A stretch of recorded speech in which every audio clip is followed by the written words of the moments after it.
Hello, so I am fangirling. This is Kimberly Mcnutt. Okay, if you're a soaper and you don't know who she is, where have you been? She is the hot process queen. So here's the thing. You taught me how to do hot process. Oh, that's... You did. You did. I watched video after video and I'm like, well, I could do that. And I kept watching them. I'm like, well, I could do that. And I tried it and I love hot process. I really do. So I want you to tell my viewers why you like hot process over cold process better, and what is the difference between making hot process soap, cold process soap, and melt and pour soap, because those are the three main soaps. So if you would tell them what the difference is. Okay, all right, so now I'm not an expert on melt and pour. Melt and pour soap has a certain percentage of water, I'm told, but it also has a certain percentage of chemicals that the lye is mixed in that allows them to then make the soap to where we can just cut it up and melt it and pour it in something and boom, it's done. So there's a certain amount of chemical process. Also, it is on the scale of hardness, it's down here at the bottom, so it's going to be the quickest soap to melt and disappear into the shower. Its advantages is, of course, that children can do it. It's a wonderful home project with you and your family because the lye has already been done. Yeah, you're not messing with any chemicals that could hurt you or anything. Yeah. That's right. Okay, so then with cold process, I respect cold process. I know that it is the most popular type of soap to make, but for me, when I had to make that decision, I had to weigh some balances, and I wanted to be very natural. So I would tell people, but hot process soap is more natural than cold process soap. But it is to me, and that is what I will explain to you right now, is hot process is more natural. Why? Okay, so when you're making cold process soap, you are taking your oils, your lye water, and your dear sweet additives that you possibly have selected so cautiously and have purchased organic or natural, and you have paid big money for them, and you're poking them in there with your lye water, and your lye water is having a chemical reaction, and it's rubbing up against those things and going, ooh, you taste nice. And it's eating a certain percentage of them. I know that the lye water becomes weaker when it does have a chemical reaction with oil, but it is still lye water. It is still used to eat biological ingredients out of drains that have clogged it. And so, in my opinion, your essential oils, your goat's milk, your wonderful, awesome ingredients are being altered and are not the same ingredient that you purchased when you paid those precious dollars for them. Yeah, because the lye turns all those things into soap, and the regular properties are there, but not quite as strong. I was just in the soap fatting class with Kevin Dunn just now, and he said the only way you want to make sure if you're super fatting your soap is to make hot process and put it in at the end, which you've been doing. I'm telling everyone. Yes. So when I started making hot process soap, I did a few batches, and I was like, okay, so here's all my oils, and we've got these expensive oils, and we've got these cheaper oils, and we're putting them in the crock pot, and then we're making our lye water, and then we're dumping them in, and then at the end, we still do have to consider heat. So some of those precious dollars that you spent on some very natural or organic ingredients are going to be affected by heat. Possibly in the cold process, you know, you can limit heat ratios, but in hot process, we are going to have to cool down, and we can pretty much not go below 150, or we're not going to be able to mold it. So you do have some issues with heat, but when you put those things in at the end, they are never touched by the lye because the lye is turned into soap. And it is killed during the heat cooking process. So the lye is no longer active. So when you see your soap and it is in that wonderful gel stage in your crock pot, you need to wear gloves. But once it comes out of that stage, if it wasn't hot to where it would burn your hand, you could just put your hand in, get you a glob of it, and wash with it right then and there, and it would not burn you with lye burns.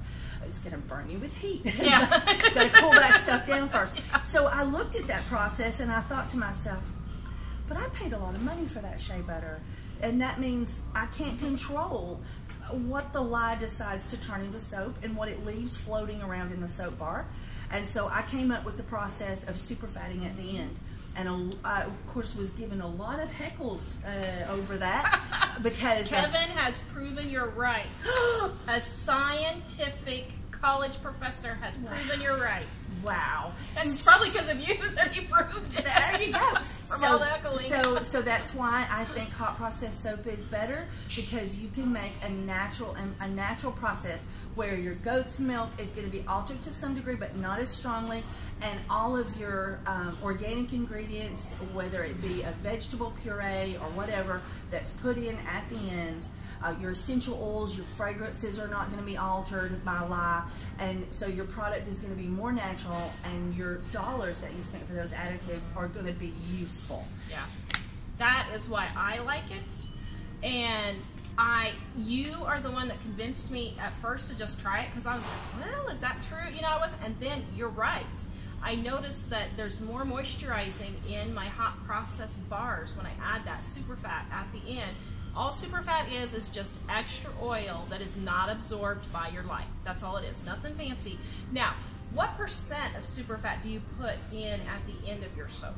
Okay, so if you have oily skin, that you're making a bar for oily skin, one, we can look at citruses. You will see people make the mistake of putting a citrus in a dry skin soap.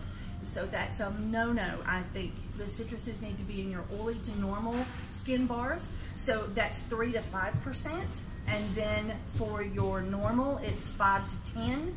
And for your dry, it's 10 to as strong as 20, but I like to stop at 15. You can go to 20, but then you're gonna have to really work hard on a very hard base bar, and you're still gonna have a faster melting. And as we were talking before, it's melt and pour. Then cold process, because we have to make a softer bar that we can mold and manipulate, and then because we don't have that factor, we can make a really hard bar with hot process, and it would be your hardest bar on that range. Yeah, I totally agree with you. Yeah.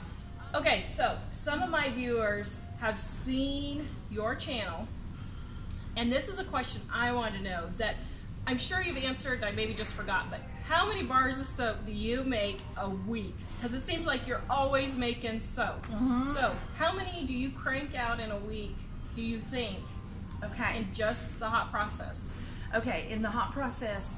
Because that's all you make, right, is hot process, yeah. In the hot process soap, I have the ability to plug up 9 crock pots. You should see it, that's pretty cool. And if I had the ability to plug in more crock pots, I would probably plug in more crock pots. But I have the ability to plug in 9 crock pots on this one wall, and each one of those crock pots makes 22 bars. Okay. And then I have turkey cookers that has the ability to make 3 times 22 bars. So 66. About 300, okay. Okay, about. And I sometimes run anywhere from 1 to 3 of those at the same time, depending on what we need and what's sold and what's low and what's not low. I have an employee, and we just walk through the store in each bin, and we say, okay, this one, does it need to be done now, or can it wait till next week? And then we get the short list of what has to be done now, and then we go back and we start plugging up crock pots, and I'm like, okay, I need you to fill these with this recipe, and I need you to fill those with those recipe, and then I wait on customers, and they do all the measuring and preparing for me, and then the next morning I come in really early, plug all those little boogers up and flip them all on and start the cooking. So you make between 300 and 400 bars in one 12-hour day. Yes, it takes 2 days. It takes 2 days. There's the prepare day and the make day. Okay. And now, when you set all this whole shebang up, do they just put the oils in each crock pot, or do they measure oils in a bucket or something and then pour it in the next day, or do you just measure it straight into the crock pot? We do. We have a system, and I tell the employee, get your tool. And that's something they've picked out that they can keep in their pocket, that they can lay in front of the crock pot.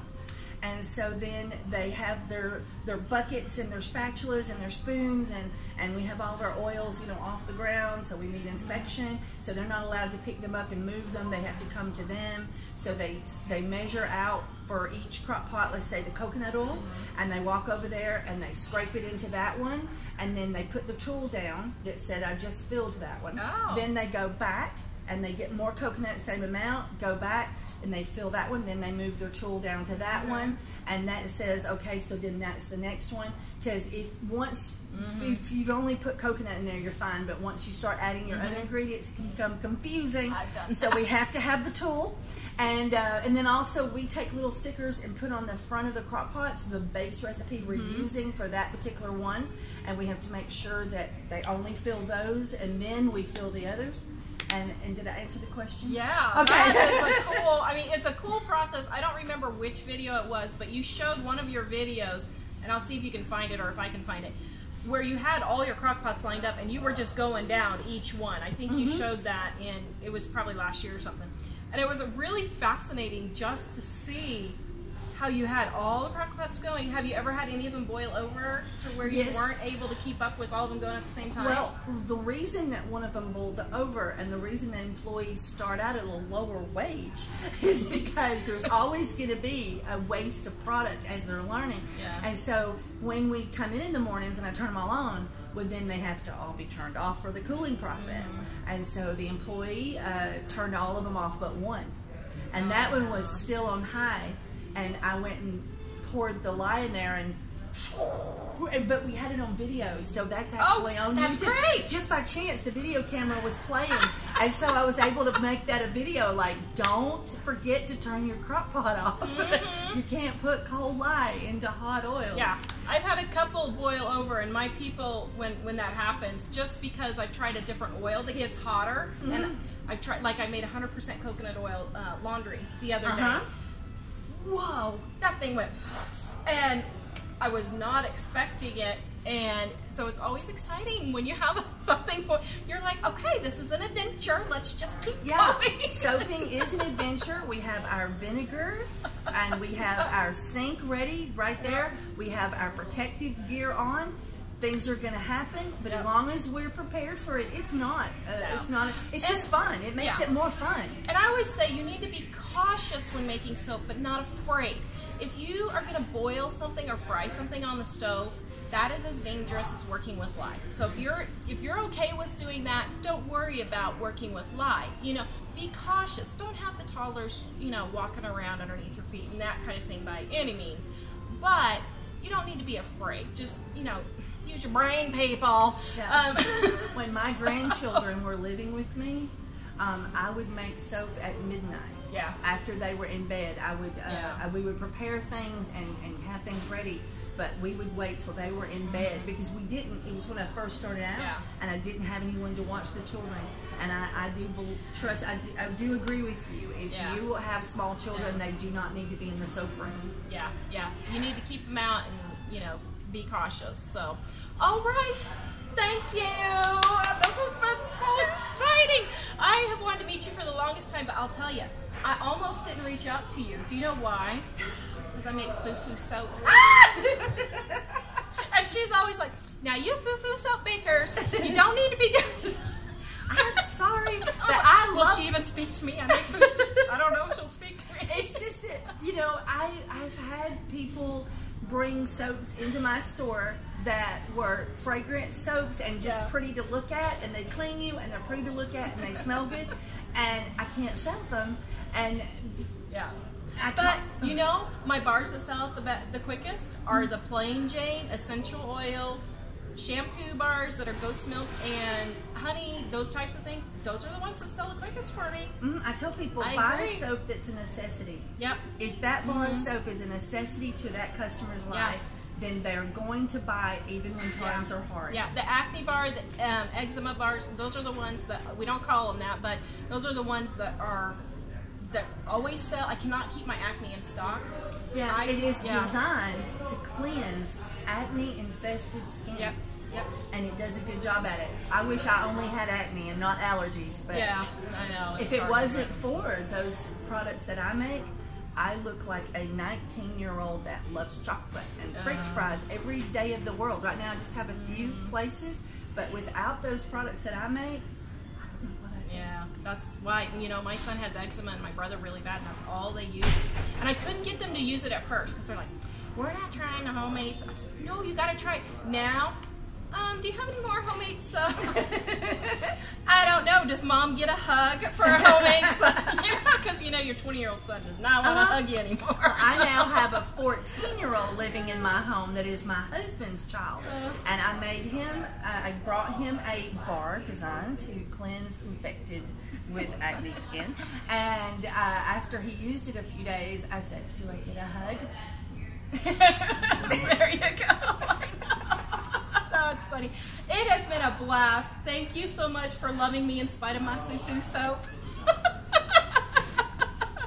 Go check out Kimberly's channel down in the description below. You can also check out her soap, which I will put the link in the description below. She sells a ton of it for good reason. It's great soap. Please visit us at livingatadime.com, and don't forget to check out our How to Make Soap for Beginners e-course, because I tell you how to make hot process soap in there, and this lady is the one that taught me how to do it. So check out my How to Make Soap for Beginners e-course. I will see you guys next time. Bye!